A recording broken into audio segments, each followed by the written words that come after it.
The email showed up at the perfect moment. Almost too perfect. A customer had been buying the same household product on a pretty regular rhythm. The retailer's system noticed the pattern, did the math, and realized she'd probably run out in 4 days. It also noticed she usually shopped on Thursday evenings, and it knew which discounts she tended to bite on and which ones she always ignored. So the offer landed right on time. Not a day early, not a day late. It was tailored, polite, and honestly, useful. And instead of feeling delighted, she felt watched. She stared at the message and had the exact thought so many people have had in the last few years: how did they know? Now, flip the situation. A different company had an algorithm that picked up a subtle change in purchase behavior and inferred something more personal. Pregnancy. Not because the customer declared it, but because patterns shifted in a way the model had learned to recognize. And then the marketing kicked in. Baby offers. Coupons. Recommendations. They didn't just show up on a screen. They arrived at the customer's home. And the wrong people saw them. That company didn't just predict something. It exposed something that wasn't theirs to reveal. And no, these aren't sci-fi hypotheticals. Variations of both stories have played out again and again. They point to the central tension in AI-driven customer intelligence. The same capability that makes personalization really valuable can also turn into surveillance really fast. The gap between "they get me" and "they know too much" is razor thin. And AI operates right on that edge. Customer intelligence might be the most powerful, most commercially tempting use of AI. It can help companies serve people better, anticipate needs, reduce friction, and create experiences customers genuinely appreciate. But that exact depth can also cross into manipulation, invasive profiling, and trust-breaking behavior. So that's the test for today's leader. The intelligent CMO has to harness AI's ability to understand customers and still protect the boundaries that make a relationship feel human, respectful, and safe. Because if you get it right, AI can deepen customer relationships. And if you get it wrong, it doesn't just annoy customers. It can destroy the relationship entirely. I'm Nakel Nakima, and this is the Intelligence Edge. We're closing out the domain series today, and we saved a big one for the finale. We're talking about AI for customer intelligence, personalization, engagement, and the ethics of knowing customers deeply. And I'm joined by a 4-person panel that lives at the intersection of growth, data, and responsibility. Dr. Lian Zhou is an AI transformation leader across Asia-Pacific, where expectations for personalization and privacy can feel totally different depending on the market. Maria Alvarez leads data governance work, and if you've ever wondered who's in the room saying, "Hold on, are we actually allowed to do this?" that's her lane. Jonas Richter is a data ethics and compliance specialist, which means he spends a lot of time turning uncomfortable questions into clear guardrails. And Kwame Mensah is an intelligence systems architect who has built customer intelligence systems where you have to balance capability with constraint. Alright, everyone, welcome back to the show. Thanks, Nakel. Customer intelligence is one of those topics where the upside and the downside both feel intensely personal. Happy to be here.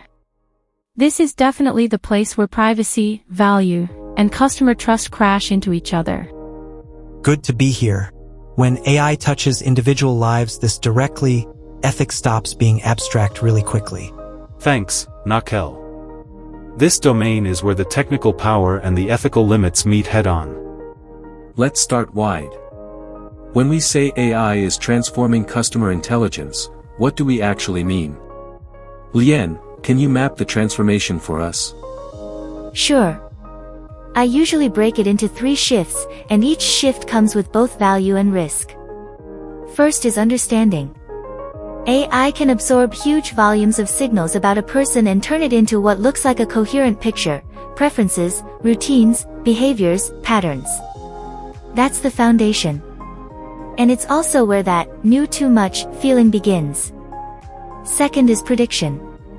It's not just describing what customers did. It's forecasting what they'll do. What they might want next, when they'll buy, whether they'll churn, how they'll respond. That anticipation can be incredibly helpful, but it can also create that eerie moment where the company seems to know something you haven't said out loud. Third is personalization at scale. AI can tailor content, offers, experiences, and service to individuals, not just segments. That's powerful because it's basically a personal relationship in mass form. But the more precise it gets, the easier it is for it to feel like surveillance, or to slide into manipulation. So the big transformation is this move from segments to individuals, from reacting to anticipating, and from mass marketing to what feels like one-to-one engagement. And the uncomfortable truth is, every improvement in value tends to increase the risk too. That's what makes this domain double-edged. That framing is so important: deeper capability, deeper responsibility. Kwame, from the technical side, what makes customer intelligence systems different from other AI domains? There are a few traits that make them uniquely powerful and uniquely sensitive. 1. They're personal data heavy. Customer intelligence runs on the most intimate kind of operational data: transactions, behavior, interaction history, preferences. 2. The inference power is the big one. These systems aren't limited to what customers explicitly tell you. They infer. They can infer life events, health-related possibilities, financial stress, relationship changes. That's how we end up with cases like predicting pregnancy without anyone disclosing it. 3. It's individual level by design. A lot of analytics is aggregated. Customer intelligence is often about one person, this person, right now, with this offer, in this channel. And 4. It directly impacts the relationship. You're not just generating insight and filing it away. You're using it to act on a customer. So when it's good, it feels like amazing service. When it's bad, it feels creepy, invasive, or exploitative. That means the architecture can't just chase maximum capability. It has to include boundaries. If you build a highly capable system without guardrails, you haven't built an asset. You've built a liability. Maria, this is where you come in. Why is customer data governance so much tougher than other governance problems? Because you're dealing with the hardest possible combination. It's extremely sensitive data, because it's about people's identities, habits, and behaviors. And then AI can create even more sensitive derived information on top of that. It's heavily regulated. You have GDPR, CCPA, and then a growing patchwork globally. The rules aren't just strict, they're evolving. And the penalties are real. And then there's trust. Customer relationships are built on trust, and data handling is one of the fastest ways to lose it. If you misuse customer data, you don't just risk a compliance issue. You can permanently damage the brand. The other complexity is consent. Consent isn't a single checkbox. It's about purpose. What did the customer actually agree to, and what did they reasonably expect? And AI makes this harder because it finds new uses for old data. It does things customers couldn't have predicted when they clicked accept. Finally, there's the inference problem. Most organizations think governance is about what they collect. But in customer intelligence, what you infer can be just as sensitive, sometimes more sensitive, than what you collected. So governance has to cover the full life cycle, and it has to treat inferred data as a first-class risk. Jonas, if you had to lay down the ethical foundation, what principles have to be front and center? There are a few that matter most in this domain. First, privacy. People have a legitimate expectation not to be constantly profiled and monitored in ways that resemble surveillance. Second, meaningful consent. Not the legal fiction where consent is buried in pages of terms, but informed agreement that matches what's actually happening. Third, transparency. If someone is thinking, "How did you know that?" that's already a signal that transparency failed. Customers deserve to understand how they're being targeted and why. Fourth, non-manipulation. There's a difference between persuasion and designing a system to bypass someone's agency by exploiting psychological vulnerabilities. And fifth, of customer benefit. The point of customer intelligence shouldn't be to extract maximum value from people. It should create value for them too. Those principles create boundaries. AI's ability to understand people is not permission to surveil them, manipulate them, or expose them. All right. Let's get practical. Where exactly does AI show up in customer intelligence today? Lien, can you walk us through the application map, and maybe call out where things get sensitive? Absolutely. I'll go area by area, because the value is real, but the sensitivity varies. One is customer understanding and segmentation. AI can take what used to be broad segments and make them more nuanced, even down to individual profiles. The value is relevance. The sensitivity is, profiling can become uncomfortably deep. 2 is personalization. Tailoring content, offers, experiences, service. When it's good, customers feel seen. When it's too precise, it triggers that, wait, what do they know about me, feeling. 3 is churn prediction and retention. Predicting who might leave and intervening. Helpful if you fix real issues. Risky if you start acting like you can read someone's mind. 4 is next best action and recommendations. What should we show this person next? Great when it helps people find what they want. Dangerous if it becomes a system for steering behavior, not serving needs. 5 is customer service and engagement, assistance, chatbots, guided support. The sensitivity is transparency and quality. People hate being trapped. 6 is sentiment and feedback analysis. AI reads reviews, social posts, support transcripts. It's useful for understanding pain points, but it can become monitoring that feels too broad. 7 is marketing optimization, targeting, timing, messaging, budget allocation. That's a value engine, but the precision can also enable manipulation. And the pattern is consistent. The better it works, the more carefully you have to manage how it feels and what it implies. Kwame, which of these are basically mature and mainstream, and which ones are still pushing into frontier territory? Personalization and recommendation are very mature. They've been powering e-commerce and content platforms for a long time. Churn prediction is also mature. It's one of the classic high ROI models. Segmentation and customer understanding with machine learning is widely deployed too. What's rapidly maturing right now is conversational service because generative AI is a huge jump from older rule-based bots. Sentiment analysis is improving a lot as language models get better at nuance. The frontier area is deep individual prediction, inferring life events, sensitive attributes, unspoken needs. That's where the ethical risk concentrates because it's easy to cross from helpful anticipation into invasive discovery. And the key point is, because the mature stuff is everywhere, the creepy moments aren't theoretical. They're already happening. Maria, governance-wise, what's the way to think about this across the lifecycle? Where do organizations tend to miss things? They miss it by focusing too narrowly on collection. Yes, collection matters. What do you collect? Is it lawful? Is it purpose-limited? Did the customer consent? But then you have use. Are you using the data in ways consistent with that purpose? Then inference. What is the model deriving about the customer that wasn't explicitly given? That's the blind spot. Those inferences can be highly sensitive. Then sharing, internal access, external partners, third parties. Then retention, how long do you keep it, and can you delete it when customers request it? Then access control, who inside the company can see what? The principle I keep coming back to is, customer data is held in trust. If you treat it like a resource to mine without limits, you'll eventually pay for it, legally, reputationally, or both. Jonas, let's name the danger zones. Where do you see the highest ethical risk? There are a handful that show up repeatedly.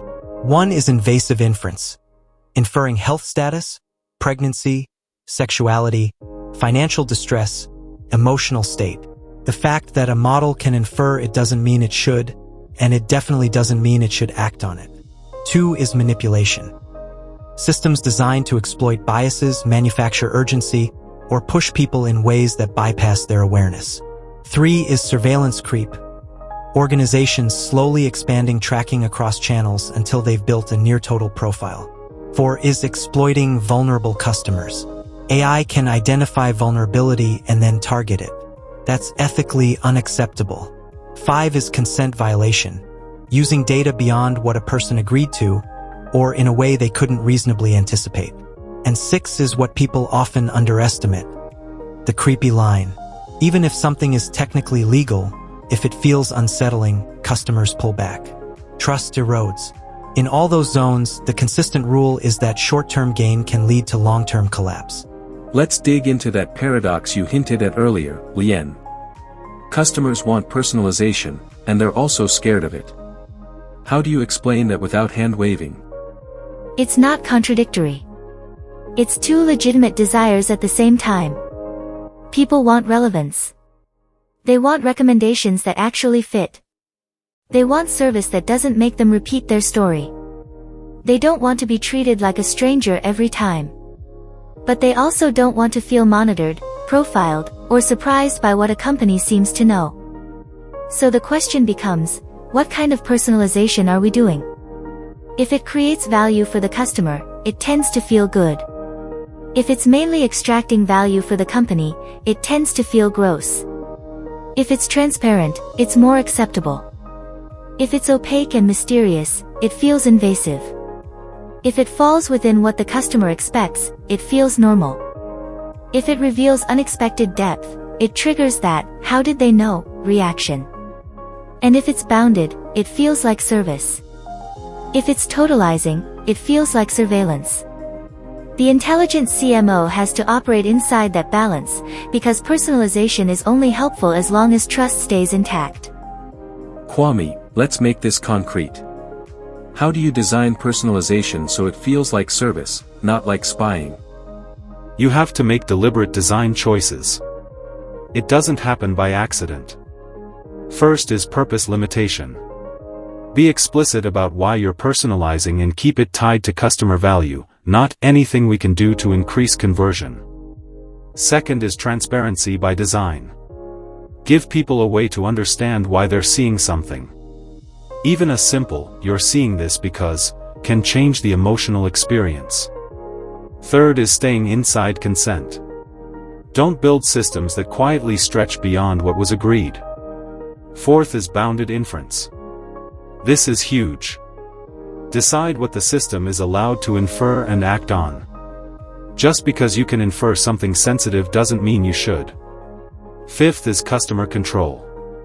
Let customers adjust personalization, opt out of certain uses, or manage preferences. And then I like what I call a dignity check. Before deploying, ask, would a reasonable customer feel respected by this, or unsettled? Would this make them feel helped, or exposed? Responsible personalization isn't a vibe. It's a set of choices that get implemented in the architecture. Maria, what does governance look like when you're trying to keep personalization on the right side of that line? You need multiple layers. You need purpose governance so personalization doesn't drift into surveillance or pure extraction.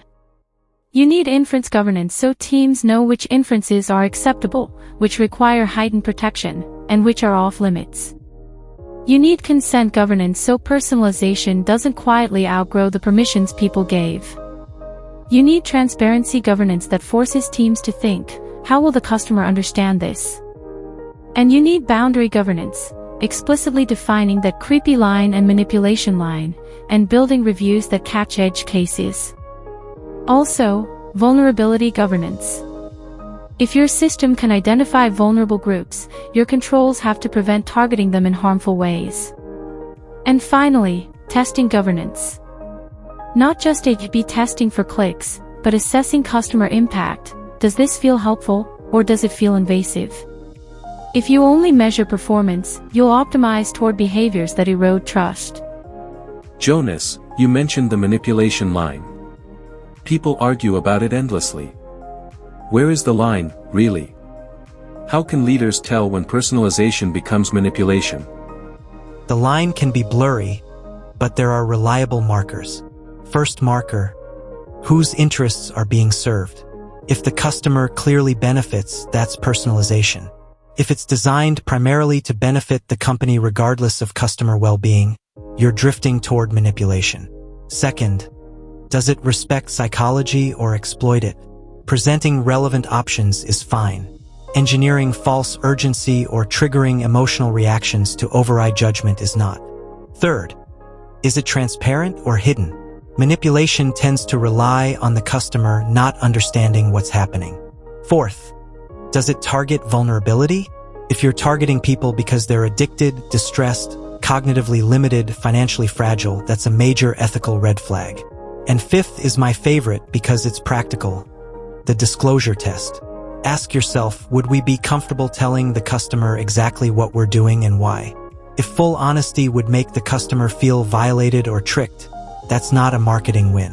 That's a warning sign. The intelligent CMO should build systems that can survive disclosure, not systems that depend on secrecy. Let's shift to conversational AI, because this is where a lot of customers are now directly interacting with AI day to day. Kwame, what's different now with generative AI compared to the old chatbot era? It's a big leap. Old chatbots were mostly scripts with branches. They worked when the customer phrased things exactly right and stayed inside narrow scenarios. Outside that, you got frustration, dead ends, and a desperate search for agent. Generative AI brings a few upgrades. It can hold a more natural conversation. It can handle varied phrasing. It can keep context longer. It's broader in competence. It can answer a wider range of questions and reason through novel situations. It can personalize engagement, using customer context to tailor the conversation. It can also detect frustration signals and respond in a way that feels more emotionally aware. And of course, it's always on and scalable. But the risks come with it: hallucinations, confident wrong answers, unclear accountability, and the temptation to let AI handle things it shouldn't. So again, capability has to be matched with responsible design. Lien, strategically, what does conversational AI unlock for the customer function? Several things. Service transformation is the obvious one. Faster support, 24/7 availability, more consistent interactions. But it also deepens engagement. The AI can be an ongoing channel, not just a reactive help desk.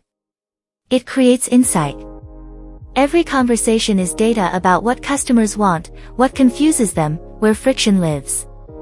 It improves accessibility, multiple languages, lower wait times, more consistent access to help. But I think the key is balance. Some moments require a human, complex issues, emotionally charged situations, important relationship moments. If you replace every human touchpoint with automation, you might reduce cost and accidentally reduce loyalty. The goal is to use AI where it genuinely improves the experience, while preserving human connection where it matters. Maria, if a company is rolling out conversational AI, what governance needs to be in place so it doesn't become a liability? A few pillars. Accuracy governance. Conversational systems can sound confident while being wrong. For anything consequential, policies, pricing, commitments, you need grounding, verification, and monitoring. Transparency governance. Customers should know they're talking to AI. That's not just ethical, it's increasingly a legal expectation. Data governance. Conversations reveal a lot. People share context, emotions, even sensitive details. You need clear rules on how that data is stored, used, and whether it's used for training. Escalation governance. Customers need a clean path to humans when the AI can't help or when the situation requires it. Quality governance. Measure whether it actually helps customers, not just whether it reduced ticket volume. And sensitive situation governance. Distress, complaints, sensitive topics. The system should recognize those scenarios and handle them carefully, often by routing to a person. Jonas, ethically, conversational AI raises a different set of questions. What should leaders watch for? A few dimensions stand out. One is honesty about what it is. Passing AI off as human is a breach of trust. Another is emotional authenticity. If an AI detects emotion and responds with empathy, is that supportive? Or is it a simulation being used to build rapport in order to influence? Then there's dependency. Some customers may become attached to these systems, especially vulnerable or lonely individuals. Companies have responsibilities if they create systems people rely on emotionally. There's also privacy. People reveal a lot in conversation without realizing how that information could be harvested. And finally, dignity. Does the system genuinely help? Or does it trap people in loops to deflect cost? Customers can tell the difference. The guiding principle is simple. Conversational AI should help customers honestly and respectfully, with transparency, data care, and human backup when needed. Let's zoom out and talk about the destination. If we build this the right way, what does an intelligent customer function actually look like? Lien, paint the picture. To me, the ideal future is deep understanding paired with deep respect. It understands customers as individuals, not just as segments. It uses that understanding to genuinely serve relevant experiences, anticipated needs, responsive support. But it's also bounded. It knows where not to go. It doesn't cross into invasive surveillance or manipulation. It operates transparently, so customers aren't left guessing what's happening. And because of those choices, it deepens relationships. It earns trust rather than spending it. The key insight is that boundaries don't reduce value in the long run. They enable sustainable value because trust is the foundation of customer relationships. Kwame, what technical foundation makes that vision real? You need both capability and protection built into the stack. A unified customer data platform, but with consent and privacy embedded, not tacked on. An intelligence layer that handles understanding and prediction while enforcing boundaries like purpose limitation and bounded inference. An engagement layer, personalization, conversational AI, service, that includes transparency and customer control. Strong privacy and consent infrastructure, because without it customer intelligence becomes risk-heavy. And governance plus monitoring to detect drift. Are we creeping toward more invasive use over time? The architecture has to embody the ethics. If protection is bolted on after the fact, it will fail under pressure. Maria, what governance keeps that customer function healthy over time, not just at launch? Governance has to center on preserving trust as an ongoing practice. Privacy governance to ensure protection remains strong. Consent governance to ensure usage remains aligned with what customers agreed to, even as products evolve. Boundary governance to keep teams on the right side of the creepy line, manipulation line, and surveillance line. Compliance governance because regulations keep changing. And inference governance as a priority, because that's where so many organizations still have a gap. In the end, you're governing for the thing that builds the business over time, customer trust. Jonas, I want to end this segment with what you call the ethical heart. If you had to say it plainly, what is the core choice in customer intelligence? The core choice is whether you treat customers as people to serve or data to exploit. There are two paths. One path uses AI to understand customers so you can help them. Better experiences, better service, fewer frustrations. It respects boundaries, protects privacy, and builds trust. The other path uses the same AI to extract, monitor everything, infer sensitive details, exploit vulnerabilities, manipulate choices. It's optimized for short-term gain, and it tends to end in backlash, regulatory, reputational, or both. So the question isn't whether the technology can do it. It's whether you have the intent and the guardrails to choose the serving path deliberately. And I'll tie it back to your cold open. The cautionary tale isn't just that the company knew something. It's that it acted without wisdom. The best customer intelligence isn't knowing everything. It's knowing enough to serve, while respecting what should not be known, revealed, or used. Alright, let's close with a tactical edge segment. For leaders, for action someone can take this week. Lien, you first. Run a creepy line review on your personalization. Pick a few real campaigns and ask, honestly, would a customer find this helpful, or would they feel unsettled? If it's likely to trigger, how did they know you're too far over the line? Maria. Inventory what your AI infers, not just what you collect. Ask, are we inferring sensitive life events or vulnerabilities? And do we have governance for those inferences? Most companies have a governance plan for collection and a blind spot for inference. Jonas. Apply the disclosure test. For any targeting or personalization practice, ask, would we be comfortable explaining this to customers clearly? If the honest explanation would make you cringe, that's an ethical red flag even if it's technically legal today. Kwame. Check whether privacy and consent are architectural or cosmetic. If your consent system is an afterthought and privacy controls are bolted on, your customer intelligence will eventually break under scale. Build protection into the foundation. Let me pull the thread through everything we covered. AI changes customer intelligence by making understanding deeper, prediction sharper, and personalization scalable. But in this domain, value and risk climb together. The exact same capabilities that create relevance and convenience can create intrusion and harm. Customer intelligence runs on the most sensitive, most regulated, most trust-dependent data companies have. And the frontier challenge isn't just governing what you collect, but governing what your systems infer.